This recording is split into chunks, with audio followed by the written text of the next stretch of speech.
Kevin joins us now. Paulie just mentioned that he had no sympathy for Cole Hamels because he's too good looking to have sympathy for.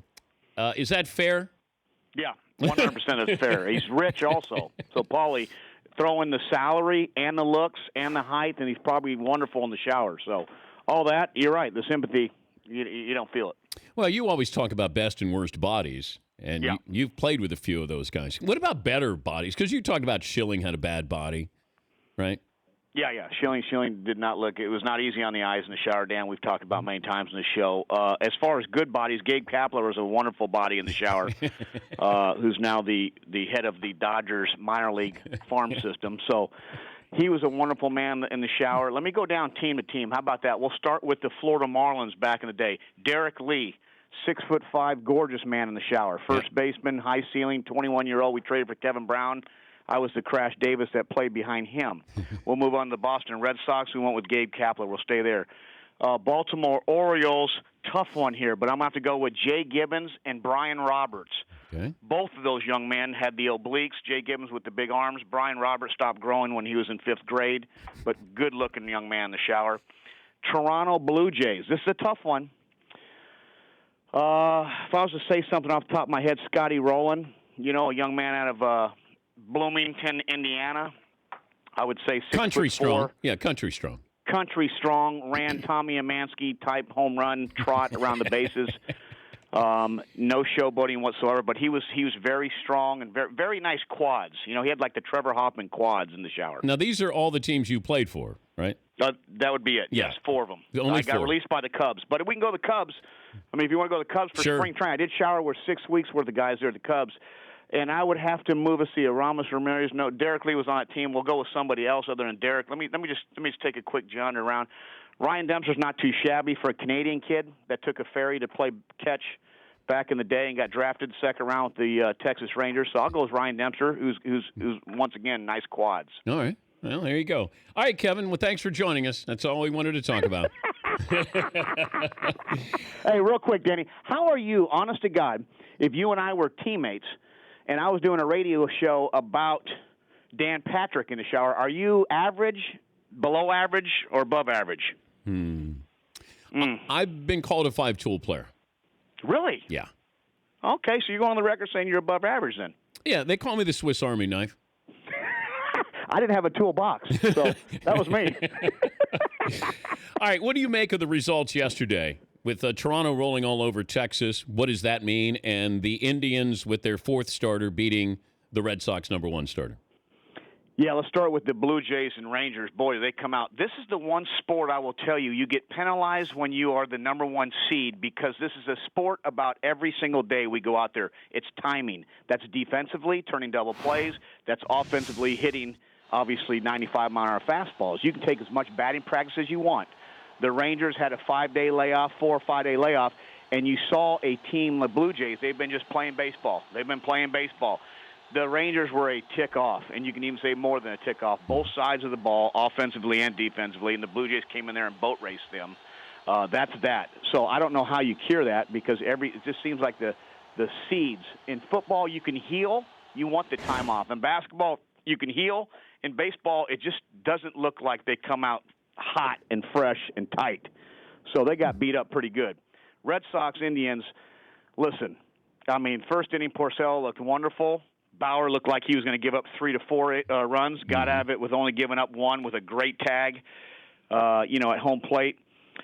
And then you saw Porcello get the ball up, and the Indians went knick-knack, paddywhack. I think that was a big game for the Indians to win because now you have Corey Kluber, and now it's a battle of the Cy Youngs because Price won it in 2012 and Kluber won it in 2014.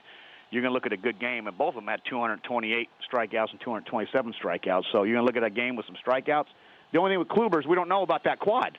He hasn't pitched till since the end of September sometime. So it'll be interesting to see how he feels, how long he can go, because Frank Kona can't do the same mix that he did last night. No, he a gutsy move last night with Andrew Miller in the 5th inning. We're talking to Kevin Millar from the Major League Baseball Network. We tossed around this topic after Madison Bumgarner had that great outing. If you could have Clayton Kershaw's career right now or Madison Bumgarner's. Well, I'll take Clayton Kershaw's financials immediately. So I know the future financials of Madison Bumgarner are going to look awesome. It's always a great question. Madison's got the rings.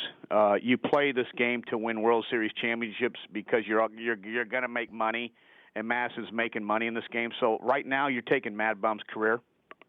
Should the Cubs be the favorites? Well, yeah, they've won the most games. They're the most talked about team. But once again, they could run in the same exact trap as the Rangers. They've been kind of sitting back, haven't played a meaningful game. I mean, they've been up 15 games, it seems like, in the Central since All-Star break. So this could be a very similar situation if they're not careful, because you're facing Johnny Cueto. You're facing good pitching in this postseason, and this is what happens. And you might see a very similar situation. But, yes, they're the favorites on paper. Yeah, but I think only 2 of the last 27 teams that have won 100 games went to the World Series. Why is that? I mean, that's not a coincidence. I can't. You're right. I can't answer that question other than the reason why you would say that they're the favorites, because John Lester's last 10 home starts, he's 9-0, and he finished up strong. He's thrown the ball as well as anybody. They got 2 Cy Young type candidates, Hendricks and Lester, for this season. One of those 2 guys are going to win it in the National League. I mean, Max Scherzer's the other guy that deserves it. But you're looking at just the moxie of the starting staff for that Cubs rotation with John Lackey, 2 World Series rings. Lester's obviously got rings there. You're looking at Jake Arrieta last year.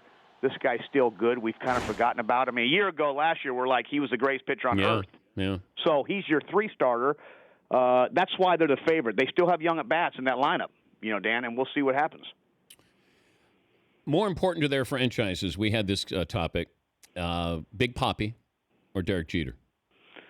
Oh, man, that is such an awesome question. I'm going to say Big Papi, not just because I did shower with him for many years, but I'm going to tell you, he's one of the true and only rock stars we have in all of sports left. Conor McGregor's trying to become a rock star in this UFC stuff.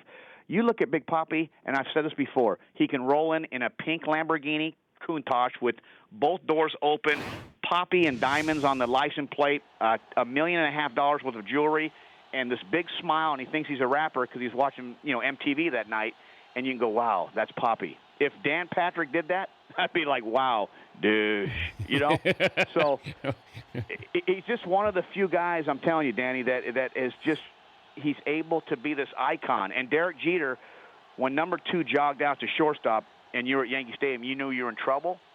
But he's like Santa Claus. You never saw him. He's backdoor, VIP, under the tunnel, down the chimney.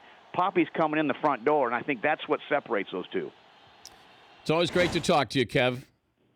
Danny, you do great work, buddy. I'm always watching you. I admire your body of work, Kevin. All right, you're above average, I'm below average. We got that on. Thank you, Kev. That's Kevin Millar.